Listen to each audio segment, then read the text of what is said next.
Deuteronomio, capítulo 16, versículo 16.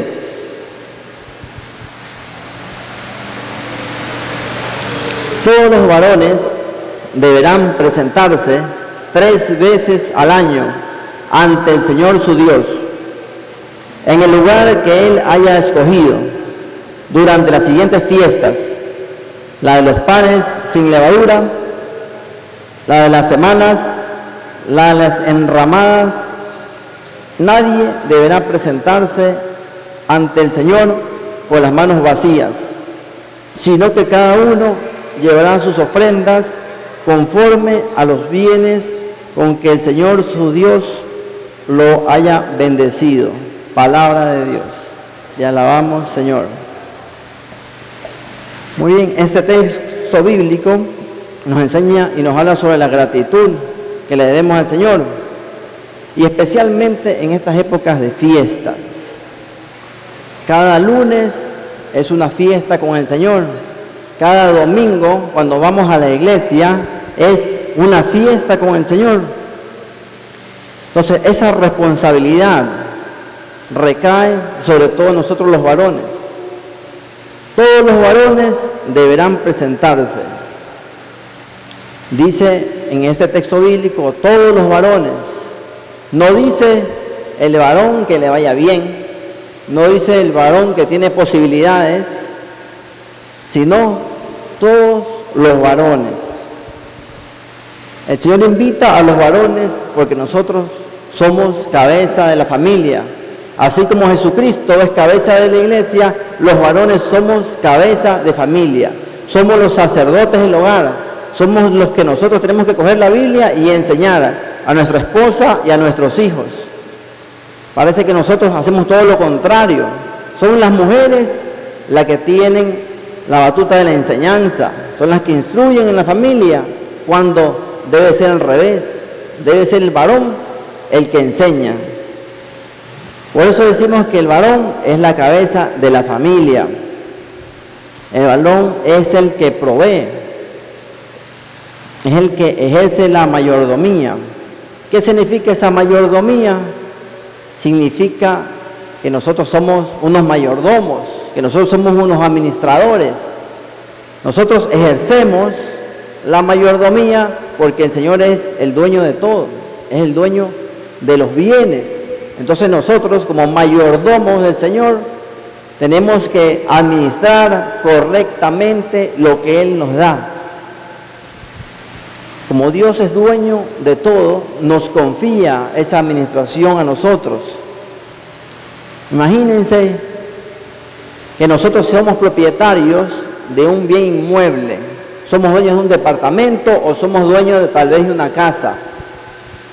Esa casa, como nosotros vivimos en otra vivienda, la queremos alquilar. El producto de ese alquiler son $300 de renta. Esa casa, esa vivienda nos da $300 mensuales, producto del arrendamiento.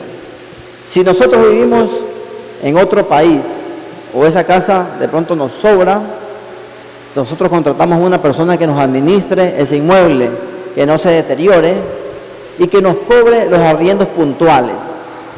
Si usted tiene un administrador, posiblemente usted le dirá, usted cobra el 10% para usted. Esos son sus derechos, sus honorarios. Otra persona posiblemente le diga, cobre el 20%. Y de pronto, si es un familiar, usted cobre el 50%, que es una manera muy generosa para que este administrador gane el 50% de lo que esa casa equivale a la renta, la utilidad. Entonces, si hablamos del 10%, es el $30. Si hablamos del 60%, del 20% son $60. Si hablamos del 50%, es $150 de los $300 que esa casa da como arriendo. ¿Qué pasaría si este administrador falla y no le da el dinero esté completo? Nosotros le diríamos al administrador que es un ladrón, que se nos ha cogido el dinero que a nosotros nos pertenecía por ser el propietario de la casa. Bueno, más o menos eso es lo que nos pasa con el Señor. El Señor ya ha hecho un contrato con nosotros, para que nosotros ejerzamos esa mayordomía, para que nosotros seamos administradores de los bienes que Él nos ha dado. Y el Señor pone el 100% y solamente nos exige el 10%. Y a veces ni el 10% cumplimos. Nosotros esperamos que el Señor ponga todo y nosotros ganar la mejor parte. El Señor solamente nos da y nos exige el 10%. Lo mismo pasa, esa es la mayordomía, es la facultad que tenemos nosotros para poder administrar las cosas que Él nos ha dado. Nosotros no hemos elegido ser mayordomos. Nosotros ya nacemos para administrar las cosas que Dios nos ha dado. Todo lo que nos dé el Señor, sea poco o mucho, lo importante es que Él nos va a dar cuenta y razón. Nosotros vamos a rendir cuentas de todo lo que Él nos ha dado. Y muchos dirán, bueno, yo voy a convertirme en administrador del Señor cuando Él me dé un trabajo, cuando comience a ganar dinero, o cuando tenga un negocio ya establecido. Cuando tenga dinero, ahí me voy a convertir en el administrador que Dios quiere que administre, de acuerdo a esos bienes económicos. Pero la administración no comienza con el dinero, no comienza cuando uno gana dinero. La administración comienza con nosotros mismos, la administración comienza en nuestro interior. La administración comienza con nuestro propio ser. Nosotros tenemos que administrar bien primero nuestros sentimientos. A veces hay sentimientos que están en nuestra vida y que nos agobian, que nos ponen a unos sentimientos negativos. Hay sentimientos negativos que nos hacen daño. Nos sentimos derrotados y estamos en victoria. Nos sentimos angustiados en vez de estar feliz. Nos sentimos con depresión, nos sentimos con angustia, nos sentimos con rencor, con odio. Entonces esos pensamientos negativos hay que desecharlos, hay que entregárselos al Señor. Administrar bien esos sentimientos. Nosotros tenemos que administrar también nuestro cuerpo. Dice en el libro de Hebreos que nuestro cuerpo es el templo del Espíritu Santo. Entonces, ¿cómo tiene que estar ese templo del Espíritu Santo? Tiene que estar bien conservado. Tiene que estar limpio. Tiene que estar sano.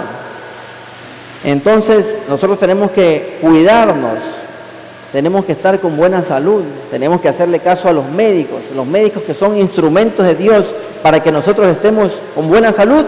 Tenemos que ser obedientes a esos médicos, tomarnos las medicinas, todo lo que nos ha prescrito Él. Tenemos que comer comida sana. No tenemos que comer allí donde los agachaditos, no al dolarazo ni al cincuentazo. No, tenemos que buscar una comida higiénica, una comida con asepsia, ¿no? Muchas personas sirven la comida con esas mismas manos de que nos están dando el vuelto. Cogen dinero y con esa misma comida sirven ahí tortillas, empanadas. Entonces tenemos que cuidarnos en eso. El Señor también nos manda a que cuidemos nuestro cuerpo, no comer comidas con grasa. Muchas personas se desmandan comiendo esas fritadas allí. Entonces cuidar nuestro cuerpo. Y muchas enfermedades de nosotros son porque ni siquiera tomamos agua. Creemos a lo mejor que somos unos camellos, que podemos estar todo el día sin agua y al final de la noche, ahí sí tomamos agua. Pero muchas enfermedades son por no tomar agua. Entonces tenemos que nosotros cuidarnos. Asimismo, pasamos muchas malas noches. Pasamos malas noches y no descansamos lo suficiente. Y también, cuando cuidamos nuestro cuerpo, tenemos que cuidar también nuestra vestimenta. Tenemos que estar bien vestidos, ¿no? Bien vestidos, bien arreglados, con ropa limpia, y tampoco no andar como ciertos jóvenes o jóvenes que andan descubiertos. Andan con unos escotes que están muy abiertos. Entonces, todas esas personas, a lo mejor, ustedes saben que hay locales comerciales donde se exhiben mercadería. Una persona se quiere poner una tienda y tiene que comprar una vitrina con todos los productos que vende. Una persona quiere una boutique, tiene que poner la ropa en una vitrina. Una persona quiere poner un bazar, tiene que poner los regalos en una vitrina para que se exhiba. Entonces, estas chicas, estos jóvenes que han descubierto, no pueden presentarse así, exhibiendo, porque no se venden. Si no se venden, que no se exhiban tampoco. Entonces tenemos que cuidar nuestra vestimenta, y el Señor nos ha dado la autoridad espiritual para poderles llamar la atención con amor a estas personas. Tenemos que administrar también nuestra mente. A veces tenemos pensamientos que no son sanos. Tratar de desecharlos y pensar en otra cosa. Y tenemos mucha influencia de muchos periódicos, de muchos diarios y de muchos libros que no son de Dios. Muchos libros de la nueva era, libros de masonería, libros de ángeles, todo lo que no sea de Dios, o todo eso que quiere llevarnos por otro camino, el demonio quiere disfrazar las cosas. Tenemos que tener mucho cuidado con esta influencia de estos libros de la nueva era. Tenemos que ocupar nuestras cosas y nuestra mente en cosas que le agraden a Dios. Y también tenemos que administrar nuestro espíritu. Tenemos que tener un espíritu robusto, un espíritu musculoso, así como unas personas quieren competir en unas carreras, y esas carreras uno tiene que prepararse. Una persona que alza pesas no va de un solo envión a alzar 300 kilos. Es una persona que tiene que prepararse día a día. Así también es el camino con Cristo. Tenemos que prepararnos espiritualmente todos los días a fin de tener un espíritu vigoroso, un espíritu musculoso, tener músculos en nuestro interior. Dice la palabra de Dios que el cuerpo se desgasta, pero nuestro espíritu se renueva día a día, ¿no? Entonces nuestro espíritu se renueva, como dice en el libro de 2 de Corintios 4, nuestro espíritu se renueva. Podemos ver, a lo mejor nos salen después de unos años unas arrugas, vamos a estar ya arrastrando los pies, pero más vale ser una persona de avanzada edad, pero con un espíritu vigoroso, un espíritu fuerte, un espíritu joven. Vale más eso que ser un joven con un espíritu viejo, un espíritu caduco, un espíritu cansado.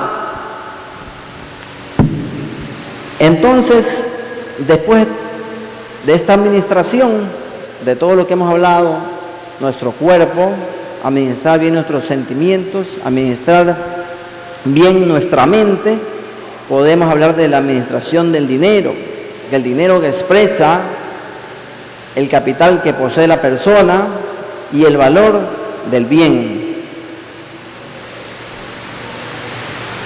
Nosotros trabajamos varias horas y trabajamos todos los días. ¿Por qué trabajamos? Para ganar un sueldo, para ganar de pronto un jornal, una remuneración, realizamos un negocio, y todos estos negocios, trabajos, nosotros invertimos tiempo. Cuando nosotros damos dinero a la iglesia, nosotros damos dinero al prójimo, nosotros no solamente estamos dando dinero, nosotros estamos dando nuestro tiempo, nosotros estamos dando también parte de la vida que Dios nos ha dado. Si queremos que Dios nos dé mucho para poder administrar, tenemos que no desperdiciar las oportunidades que el Señor nos trae en el camino, porque Dios nos da las oportunidades y ya depende de nosotros que nosotros lo aprovechemos. Para esto tenemos que recordar que el dinero está bien colocado en la billetera y no en el corazón de la persona. Ustedes saben que si nosotros si nosotros colocamos ese dinero en nuestro corazón, nos va a hacer mucho daño, porque vamos a comenzar a amar el dinero. Y el amor al dinero es la causa de muchos males. Para eso también tenemos que administrar bien nuestro tiempo. Administrar nuestro tiempo. Miren, tantas personas que conocemos que desperdician el tiempo.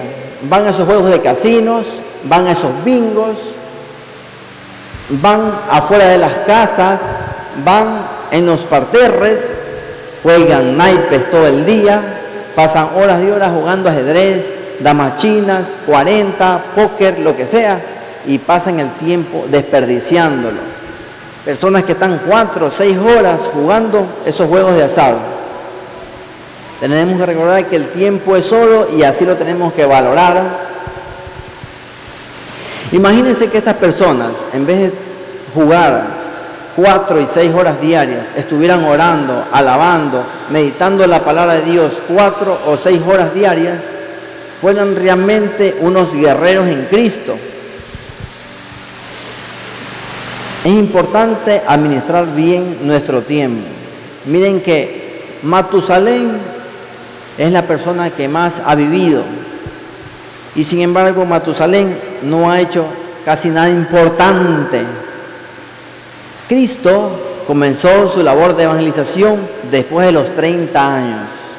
Miren, Jesucristo en 3 años hizo tanto que no se alcanza ni siquiera a hablar de él. Imagínense, Matusalén vivió mucho tiempo y no hizo nada importante. Y Jesucristo en 3 años ha hecho tantas cosas. Entonces Él nos enseña con el ejemplo a administrar bien el tiempo. Tenemos que ser buenos administradores de nuestro tiempo. ¿Y cuál es el mejor tiempo? El tiempo que compartimos con el Señor. Ese es nuestro mejor tiempo. Y en el texto inicial dice, todos los varones deberán presentarse durante las fiestas. El mundo dice, qué aburrido ir a misa. Pero nosotros sabemos que nuestro Dios no es un Dios aburrido. Todo lo contrario, nuestro Dios es un Dios de fiesta. Nuestro Dios es un Dios de alegría, de gozo. Tanto así que los varones debemos presentarnos en estas fiestas. Dice el texto que las fiestas son la de los panes sin levadura, la de las semanas y la de las enramadas. La primera fiesta, la de los panes sin levadura, es la de los panes ácimos. Son unos panes que se hacían sin levadura y que eran unas fiestas agrícolas y que estaba ligada a la Pascua. ¿Qué significaba el pan sin levadura? Significaba dejar las cosas como están, dejar las cosas como han sido creadas, no mezclarlas con nada. Significaba tal vez la castidad. La levadura sería la corrupción, el deterioro, la alteración de la masa del pan. Esto es mostrar las cosas en su estado original, en su estado como fueron creadas. Por eso se celebraban estas fiestas de los panes sin levadura. La segunda fiesta, la fiesta de las semanas. En estas fiestas se festejaba la cosecha del trigo y se presentaban los panes en el templo. Esta fiesta se exigía la presencia de cada varón hebreo y después fue llamado la fiesta de Pentecostés. La tercera fiesta de las enramadas o tabernáculos se llamaban enramadas porque los israelitas fueron ordenados a vivir 7 días bajo enramadas. Eran unas ramas hechas por los árboles y en el 8º día hacían una fiesta de gran regocijo. Esto se hacía en agradecimiento por el fruto de la cosecha anterior y en agradecimiento anticipado por la pronta venida de la lluvia que marca un nuevo año agrícola. Significaba el dominio de Dios en el cielo y la tierra. Miren esta fiesta, en la fiesta de los tabernáculos o de las enramadas, cómo agradecían por el pasado, agradecían por el fruto de la cosecha anterior. ¿Quién de nosotros agradece tal vez por el pasado? A lo mejor no nos acordamos del pasado. Cuando Dios nos ayudó en algún problema que tuvimos, nos acordamos solamente en esos instantes. No nos acordamos del pasado. Miren, esta fiesta se agradecía por las cosechas, por los favores recibidos anteriormente. Y miren, esta fiesta también fortalecía la fe. Daban un agradecimiento anticipado por la pronta venida de la lluvia que marcaba un nuevo año agrícola. Miren, el agradecimiento anticipado. Nosotros tenemos que aprender de estas fiestas a agradecer anticipadamente. Si nosotros estamos enfermos, podemos decirle: Señor, ayúdame, sáname. Y también podemos decirle: Señor, gracias anticipadamente, porque yo sé que ya me vas a sanar o que ya estoy sano. Entonces, miren, esto marca una mayor fe, agradecer por algo que todavía no viene. Así también nosotros, muchos de nosotros se nos puede hacer duro ofrendar, pero nosotros en fe vamos a agradecer por lo que va a venir. Nosotros queremos algún trabajo, no lo tenemos, nosotros ya en fe pactamos por el trabajo que nos va a salir. Así es, tenemos que hacer estos agradecimientos anticipados. Nadie deberá presentarte ante el Señor con las manos vacías, pero esto no significa que tenemos que venir con dinero o con bienes, sino en todo lo que Dios nos ha dado. Esto es, muchas personas tenemos que venir aquí a presentarnos nosotros, a presentar a nuestra familia, a presentar nuestras capacidades, a presentar nuestras habilidades. Hay personas que son aquí servidores de Dios porque participan en las actividades de la iglesia. Muchos son aquí lectores, tienen esa habilidad para la lectura. Pueden también hacer esa ofrenda, ofrecen el trabajo. Otras personas aquí limpian la iglesia, arreglan el altar. Esa es una ofrenda que Dios la valora mucho. Entonces, no solamente se trata de ofrendar dinero, sino ofrecernos nosotros mismos, ofrecer nuestras capacidades, nuestras habilidades, nuestro trabajo. Hay un hermano aquí en esta comunidad que tuvo que colocar aquí unos andamios porque se había quemado un foco. Miren, tuvo que subirse a algunos metros de altura por cambiar un foco. Este hermano, este varón, ofrendó su trabajo. Y no solamente que ofrendó su trabajo, sino que también ofrendió su vida, porque es un trabajo muy peligroso, que no cualquiera lo puede hacer. Entonces, el Señor está viendo esa clase de ofrendas, esas ofrendas que son voluntarias, esas ofrendas generosas, porque el hermano que cambió este foco tuvo que perder muchas horas, mucho tiempo que podría haberle dedicado a su familia. Entonces el Señor valora todas esas actividades dedicadas al engrandecimiento del reino de Dios. Esto es, nosotros los varones somos los llamados a presentar esa ofrenda. Nosotros representamos a nuestra familia y no tenemos que ir con las manos vacías. Así que todos los varones que estemos aquí, no hagamos quedar mal a nuestra familia. Dar a Dios es una gracia. Dar a Dios es sacar provecho de lo que Dios nos da. El mundo cree que dar es un desperdicio. El mundo cree que hay que dar ya lo que sobra. Primero uno, primero las deudas, primero la familia y lo que nos sobra a Dios. Cuando es todo lo contrario. Dar a Dios es el momento en que nosotros sacamos provecho de lo que Dios nos da.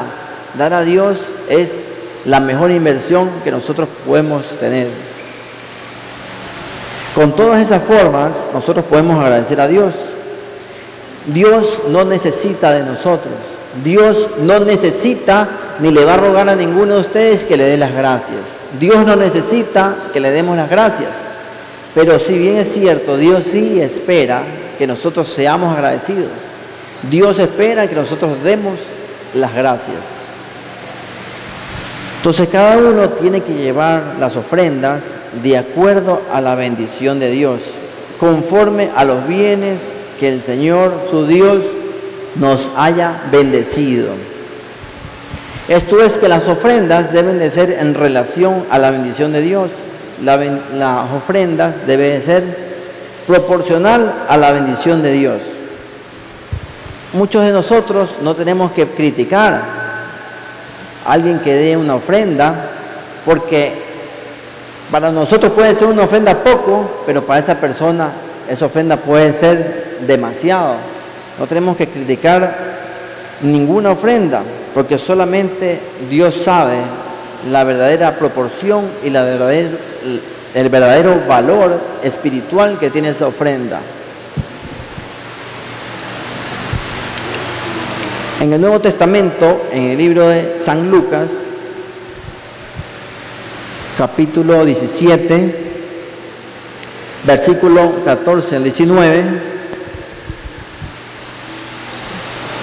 indica Lucas 17, 14 al 19.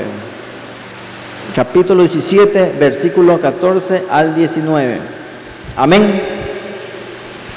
Cuando Jesús los vio, les dijo: vayan a presentarse a los sacerdotes. Y mientras iban, quedaron limpios de su enfermedad.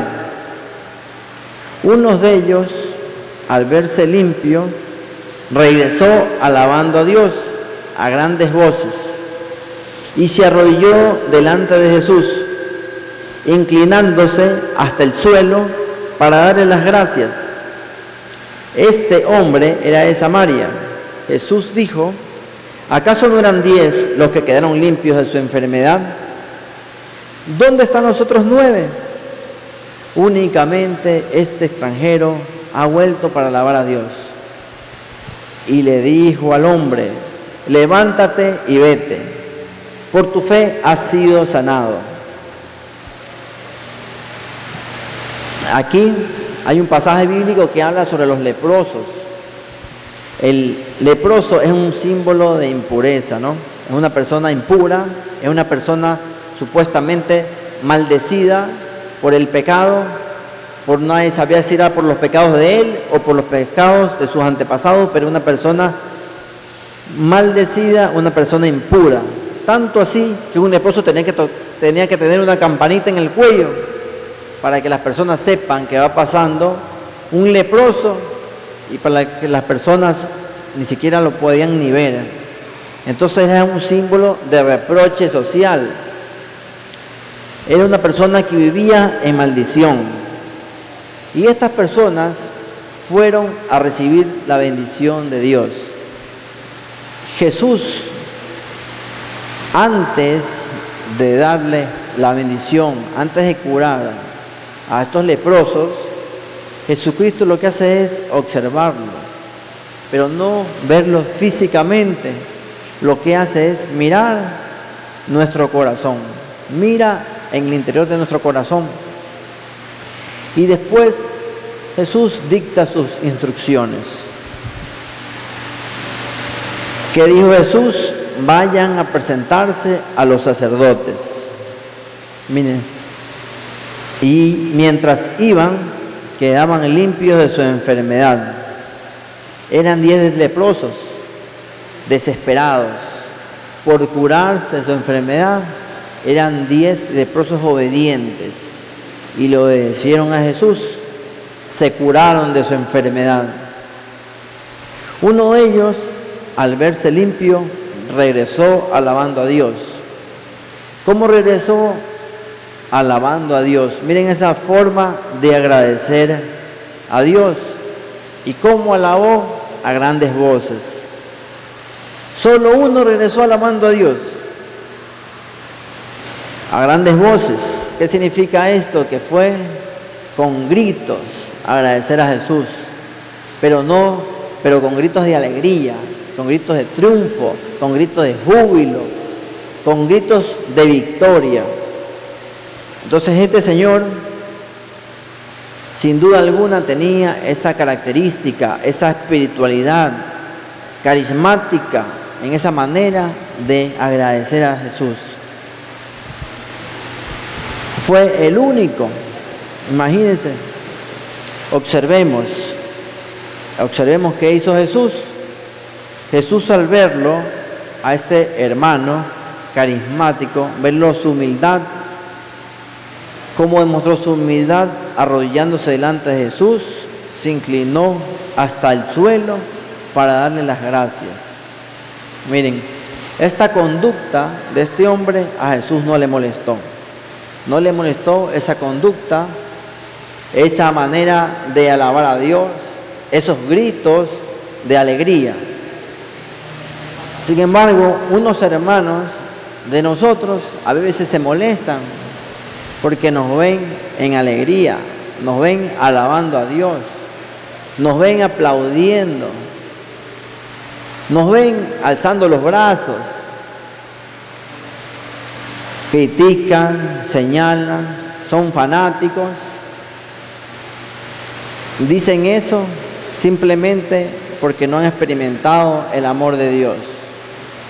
Y nosotros también hemos sido así como ellos. Nosotros también hemos dicho, fanáticos, locos, porque no hemos experimentado el amor de Dios. No han tenido esa experiencia, ni han tenido esa relación con el Espíritu Santo.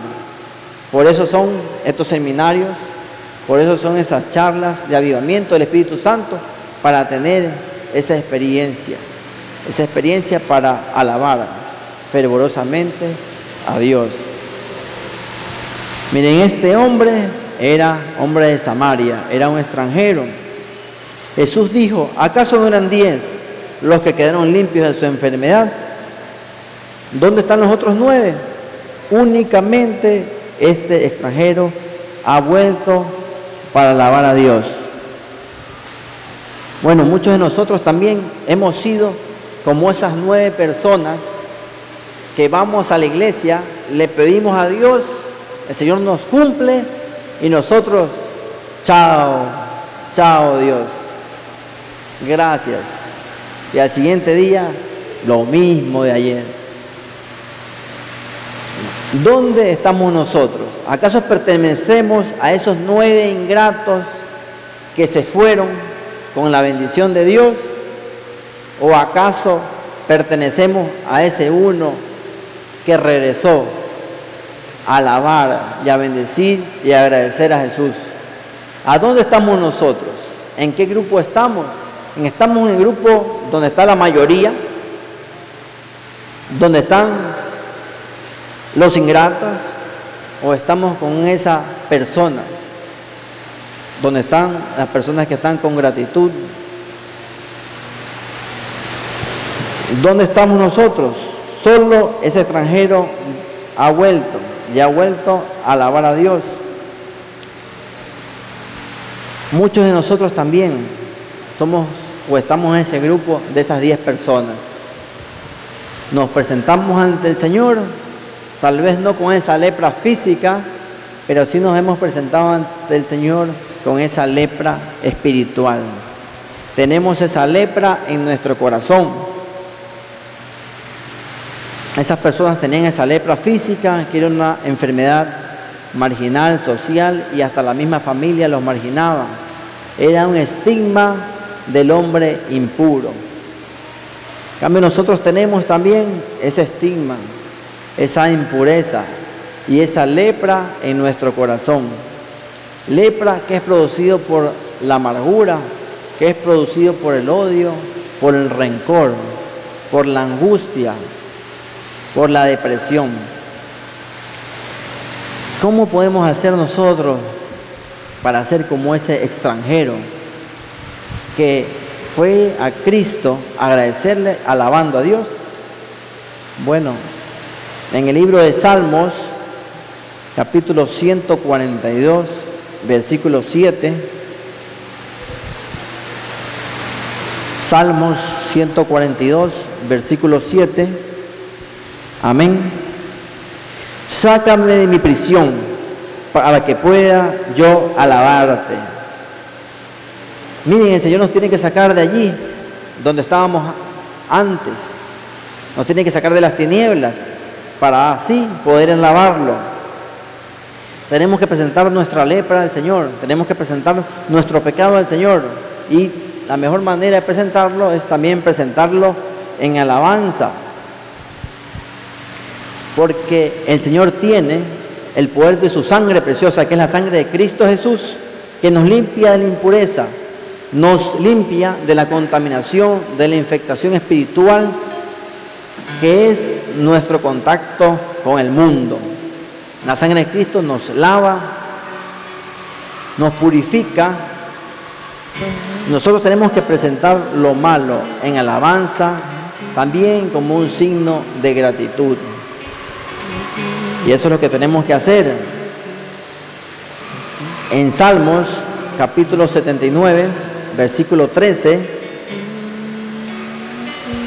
nos dice: y nosotros, que somos tu pueblo, que somos ovejas de tus prados, gracias te daremos siempre.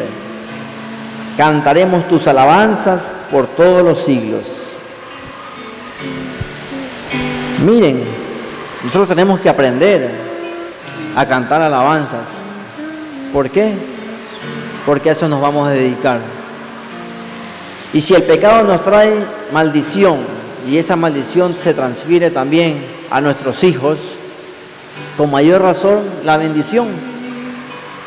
Si nosotros creamos un ambiente de bendición y comenzamos a obedecer a Dios, ese ambiente de bendición también va a transferirse a nuestros hijos.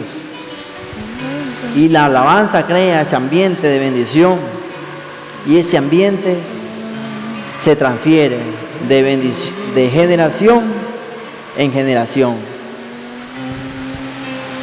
Por eso nosotros necesitamos cantar alabanza siempre, porque nosotros somos herederos del cielo y vamos a vivir en el cielo. Y en el cielo solamente se alaba a Jesús, solamente se alaba a Dios, se agradece todo el tiempo con alegría, en alabanza al Rey de Reyes. No importa la manera como nosotros le agradezcamos a Dios. Lo importante es darle gracias en lo bueno, en lo malo, en lo mucho, en lo poco. El mundo dice: si agradeces a Dios en lo malo, eres un hipócrita. El mundo dice: si agradeces en lo malo, eres hipócrita porque no sientes, no lo estás sintiendo. Eres hipócrita, pero es todo lo contrario, hermanos. No es cuestión de sentimientos, es cuestión de obedecer. Es cuestión de obedecer. Dios es un Dios de mandatos, y esos mandatos hay que obedecer. Entonces hay que agradecer de lo bueno, hay que agradecer de lo malo, hay que ser obediente y saber, hermanos, que la obediencia a Dios es la base de la felicidad. Muchos de nosotros nos acercamos a Jesús, con las manos vacías, ¿sí? Pero no importa, lo importante es que estamos acercándonos a Jesús. Y lo más importante de este acercamiento con Jesús es que ninguno de nosotros, nadie, sea pecador, sea justo, todos recibimos la bendición de Dios. Nos acercamos a Jesús con las manos vacías, pero el Señor llena nuestras manos. Las llena porque la misericordia de Dios hace que el amor de Dios sea para todos y porque todos somos parte de Él. Nosotros somos imagen y semejanza de Dios. Y si Dios tiene su mismo espíritu, que es el Espíritu de Dios, el Espíritu Santo, nosotros también tenemos el Espíritu de Dios adentro de nosotros, hermanos. Amén. Pongámonos de pie, hermanos, para hacer una oración.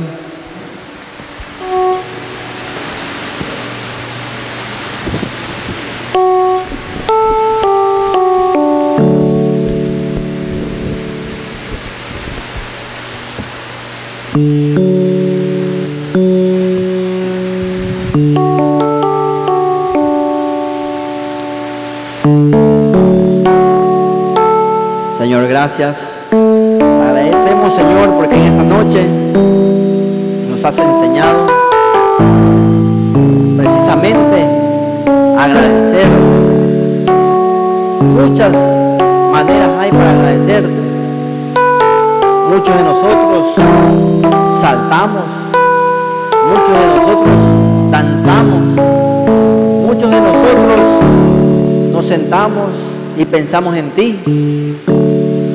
Muchos no hablamos y en el pensamiento estamos ya orando y tú nos escuchas sin necesidad de hablarte.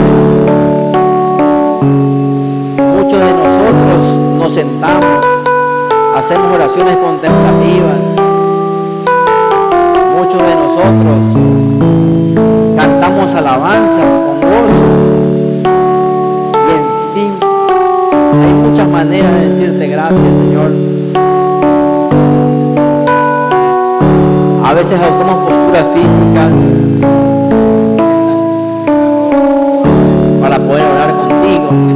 Podemos orar de pie, podemos orar sentado, podemos orar arrodillado. Otras personas se arrodillan en reverencia, tocan la frente en el piso. Pero sí, Señor, tú nos ves la postura de las personas. Tú ves el corazón de cada uno de tus hijos. Lo importante es que tú veas un corazón arrodillado, un corazón que te pide perdón, un corazón humillado, un corazón que te reconoce a ti como nuestro Padre, como el Creador de todo, como el dueño de nuestra vida,